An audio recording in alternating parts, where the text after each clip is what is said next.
ଗୋଟିଏ ରାଜ୍ୟରେ ଜଣେ ଲୋଭୀ ଲୋକ ବାସ କରୁଥିଲା।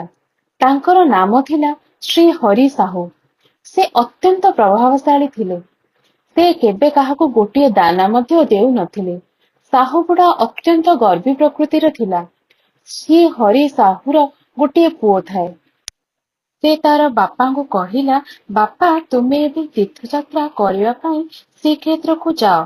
ପୁଅ ମଧ୍ୟ ତାକୁ 500 ଟଙ୍କା ନେବା ପାଇଁ କହିଲା।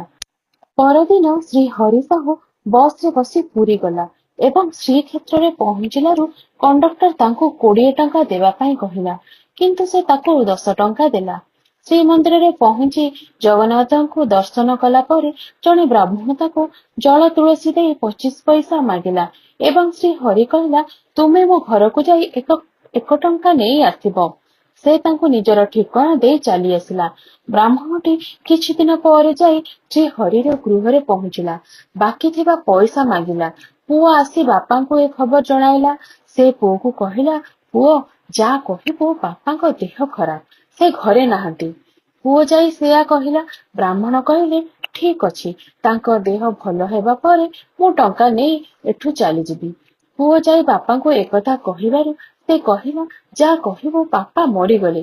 ତାପରେ ଶ୍ରୀ ହରି ଭାବିଲା, କିଛି ସମୟ ନିଶ୍ୱାସ ବନ୍ଦ କରିଦେଲେ କିଛି କ୍ଷତି ହେବ ନାହିଁ। ସେ ନିଜର ନିଶ୍ୱାସ ବନ୍ଦ କରିଦେଲା। ପୁଅ ଯାଇ ବ୍ରାହ୍ମଣଙ୍କୁ କହିଲା, ବାପା ମରିଗଲେ। ଏହା ଶୁଣି ବ୍ରାହ୍ମଣ କହିଲେ, ମୁଁ ଶବଦାହ କଲା ପରେ ଏଠାରୁ ଚାଲିଯିବି। ତେଣୁ ପୁଅ ଏହା ଶୁଣି ମିଛରେ କାନ୍ଦିବାକୁ ଲାଗିଲା। ବୁଢାକୁ ଲୋକମାନେ ଶ୍ମଶାନକୁ ନେଇଗଲେ ଏବଂ ବ୍ରାହ୍ମଣ ଜଣକ ଯାଇ ଦେଖନ୍ତି ତ ସତକୁ ସତ ବୁଢା ମରିଯାଇଛି। ତେଣୁ ସେ 1 ଟଙ୍କା ପାଇଁ ନିଜର ପ୍ରାଣ ବଳି ଦେଲା।